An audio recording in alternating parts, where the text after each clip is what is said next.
Next gen astro நேயர்களுக்கு அடியேன் உங்கள் சிவயோகி சிவசக்திமான் சுவாமிகள் வணக்கத்தை தெரிவித்துக் கொள்கிறேன். இந்த பதிவில் செப்டம்பர் மாத ராசி பலன்கள் தான், 12 ராசிகளுக்கு உண்டான செப்டம்பர் மாத ராசி பலன் தான் சொல்ல போகிறேன்.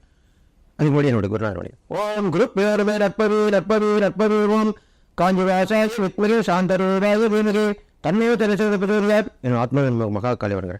ஓம் காடு வேசாசி வித்மகி மசாலு வசுந்தரி தன்னோ அவர் பெரிய எந்த ஒரு பலன்கள் சொல்வது அதோட பொதுவான பலன்கள் முன்னாடி சொல்லிட்டு தான் அப்புறமா வழக்கமாக 12 ராசிக்குள்ள பலனை சொல்கிறது. அது தின பலனாக இருந்தாலும், வார பலனாக இருந்தாலும், மாத பலனாலும், வருஷ பலனாலும்.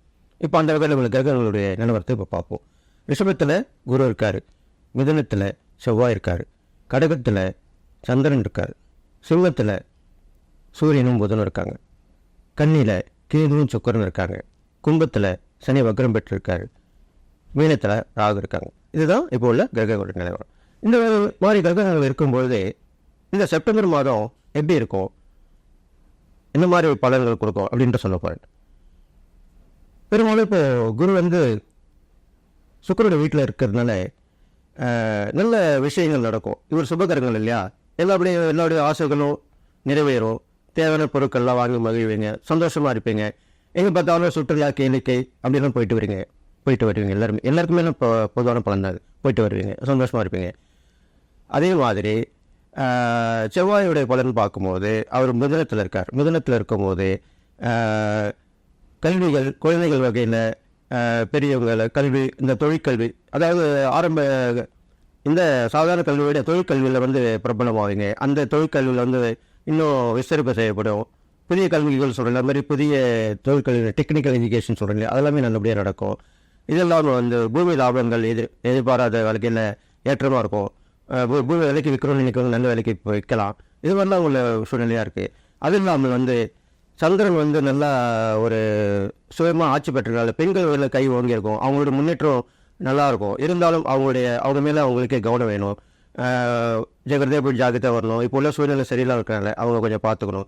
இது இல்லாமல் குருவார்கள் எல்லாருமே நல்லபடியாக இருப்பாங்க, ஆன்மீகத்தில் உள்ளவங்க முன்னேற்றம் அடைவாங்க.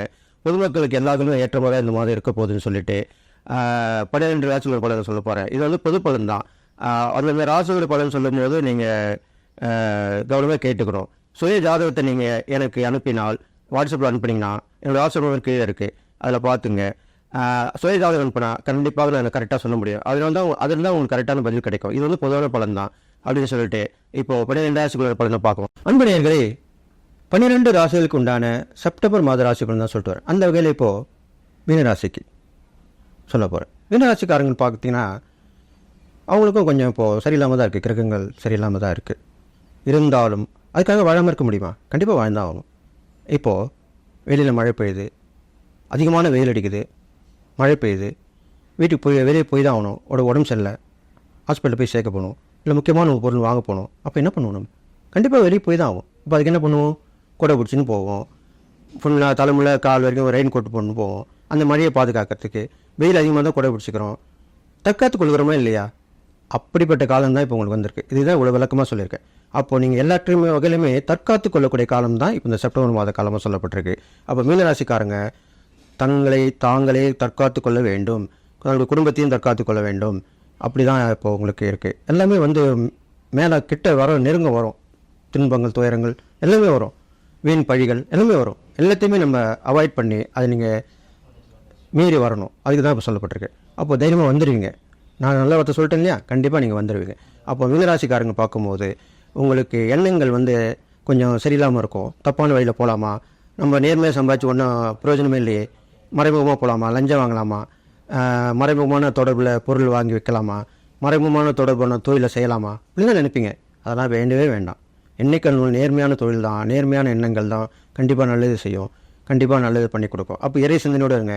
நேர்மையான முறையில் தொழில் பண்ணிட்டு வாங்க, வியாபாரம் பண்ணிட்டு வாங்க, எது வேணாலும் செஞ்சுட்டு வாங்க, கண்டிப்பாக நல்லது நடக்கும். அப்போது நீங்கள் என்ன பண்ணணுன்னு கேட்டிங்க, ஒரு பெரிய மனுஷர் தோணும். எப்பயும் மீனராசிக்காரங்களுக்கு ஒரு குருவை எடுத்துக்கிறதுன்னு நான் சொல்லியிருக்கேன். ஏன்னா அவங்க எனக்கு நானே தான் குரு, எனக்கு நானே தான் ராஜா, எனக்கு நானே தான் மந்திரி, இப்படி தான் சொல்லுவீங்க. அது வேண்டாம். ஒரு குருவை எடுத்து அவர் வழியில், அவர் உயிரோடு இருந்தால் அவர்கிட்ட போய் சொல்லி கேட்டுவாங்க. அவர் மறைஞ்சிருந்தார்னா அவருடைய கொள்கைகளை பற்றி கடைபிடிச்சிட்டு வாங்க, அவரை நினச்சிட்டு வாங்க, வாழ்க்கை மேலே அவர் வணங்கிட்டு வாங்க, இது மாதிரிலாம் பண்ணிட்டு வாங்க. உங்கள் ராசியாதிபதி குருவுக்கு உரிய தெய்வம் முருகன்னு சொல்லப்பட்டிருக்கு. அந்த முருகரை கடைப்பிடிச்சிட்டு வாங்க, முருகர் வழிபாடு பண்ணுங்கள். அவருடைய பாடல்கள், ஸ்லோகங்கள் இதெல்லாம் சொல்லிட்டு வாங்க, கண்டிப்பாக நல்லது நடக்கும். ஒன்றுமே சொல்ல வேணாமா, முருகா முருகா முருகா 3 தடவை முருகா சொன்னாலே போதும். இது உண்மையான விஷயம். இது வந்து எல்லா முருக பக்தர்களுக்கும் உணர்ந்த விஷயம். இந்த 3 தடவை முருகான்னு சொல்லி பாருங்கள். அதுக்கப்புறம் என்ன நடக்க போய் நீங்களே கமெண்ட்ஸில் கொடுங்க. இது மேலே கண்டிப்பாக நல்லது நடக்கும். இது இல்லாமல் நீங்கள் வந்து இப்போ உள்ள சூழ்நிலையில் வந்து வீட்டை விட்டு கொஞ்சம் வெளில போகிற சூழ்நிலை வந்திருக்கும். அப்போ விரும்பி ஏற்றுங்க, போயிட்டு வாங்க, தப்பு கிடையாது. என்னென்ன வீட்டோட தான் இருக்கணும்னு அவசியம் இல்லை. வெளில போனால் தான் 4 காசு 4 பேரை பார்க்க முடியும், 4 காசு சம்பாதிக்க முடியும். அப்போ அந்த மாதிரி போயிட்டு வாங்க, கண்டிப்பாக நல்லது நடக்கும். இது இல்லாமல் ஒரு பிரபலமான ஒரு பெண்மணி மூலிமா லாபம் கிடைக்கும் ஆணுக்கு. அதே மாதிரி இப்போ இந்த மீனரசு பெண்கள் வந்தால் அந்த பிரபலமான ஒரு ஆண் மூலிமா கண்டிப்பாக உதவி கிடைக்கும். அது கான்டாக்ட் கிடைக்கும், உங்களுக்கு ஏதோ ஒரு வகையில் கிடைக்கும். டக்குன்னு போய் எங்கள் பக்கத்தில் நினைப்பீங்க, அவங்க உங்களை பற்றி விசாரிப்பாங்க, நீங்கள் சொல்லுவீங்க, உங்களுக்கு அந்த உதவி கண்டிப்பாக கிடைச்சிடும். உங்களுடைய உழைப்பை அவங்க வாங்கிப்பாங்க. உங்கள்கிட்ட இருக்கிற புத்தி சாதுரியம் எல்லாமே அவங்க யூஸ் பண்ணிப்பாங்க. இது மாதிரி நடக்க போகுது. அப்போ மீனரசு பிறந்தவங்களுக்கு அரசியல், சமூகம், சினிமா, அப்புறம் கலைத்துறை இதில் உள்ளவங்களுக்கு எல்லாருக்குமே நல்லது நடக்க போகுது. இது இல்லாமல் பெரும்பாலும் சமூக சேவை பண்ணுறவங்களுக்கு இந்த காலகட்டங்கள் கண்டிப்பாக நல்லது நடக்கும். முக்கியமாக நான் ஒன்று சொல்லுவேன், என்னென்னு கேட்டிங்கன்னா, கோவிலில் போய் அந்த உழவார் பணி சொல்லுவாங்க, அது கண்டிப்பாக நீங்கள் செய்யணும். நீங்கள் இறங்கி கொஞ்சம் கீழே இறங்க மாட்டீங்க, கொஞ்சம் கௌரவம் பார்ப்பீங்க.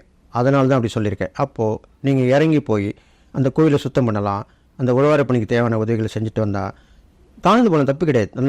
தன்னை தாழ்த்தியவன் கண்டிப்பாக முன்னேற்றம் அடைவான், தன்னை அறிந்தவன் தலைவன் அறிவான், இப்படி தான் சொல்லப்பட்டிருக்கு. அதனால் நீங்கள் அது மாதிரி இறங்கி போங்க, உதவி பண்ணுங்கள், எல்லாருக்கும் நல்லது நடக்கும். இந்த காலகட்டங்கள் சரியில்லாத காரணத்தினால கண்டிப்பாக அது மீண்டு வந்துடுங்கிறதுக்காக தான் இது மாதிரி சொல்லியிருக்கேன். இது இல்லாமல் எல்லோரும் நட்போடு பழகுங்க. யாரையும் பெரும்பாலும் மீனராசிக்காரங்க என்ன பண்ணுவாங்க, ஒருத்தரை பற்றி ஒருத்தர்கிட்ட சொல்லுவாங்க, இது அவங்ககிட்ட ஒரு வீக்னஸ். அதை வந்து நீங்கள் இந்த கண்டிப்பாக தவிர்த்தணும். நேரடியாக பேசுங்க, தப்பு கிடையாது. அவரோட தப்பு எப்படின்னா சொல்லுங்கள், தப்பு கிடையாது. சிரிச்சுக்கிட்டே சொல்லுங்களேன். அப்போ என்ன, உங்களுக்கு கோமா சொன்னால் தான் அவங்க கேட்க மாட்டாங்க.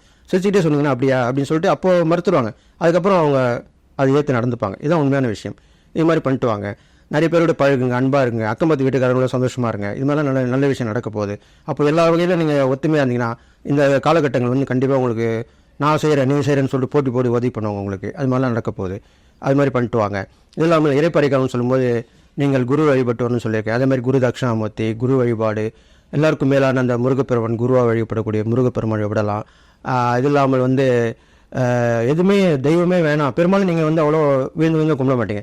எந்த தெய்வமே வேணான்னு பார்த்தா இருக்கவே இருக்கா சூரிய நமஸ்காரம் பண்ணுங்கள், அதுவே போதும். சூரியனை வழிபடுங்க. அவர் தான் உலகத்தில் பகலில் உயிர்களுக்கு உண்டாவர், ஆன்ம கிரகம்னு சொல்லப்படுது. ஆத்மா அப்படின்ற சொல்லத்துக்கு அந்த சூரியன் தான். அந்த சூரியனை வழிபடுங்க. மாலை பொழுது இரவு பொழுதுல சந்திரனை வழிபடுங்க, அது போதும். இயற்கையை வழிபடுங்க, ஒன்றும் தப்பு கிடையாது.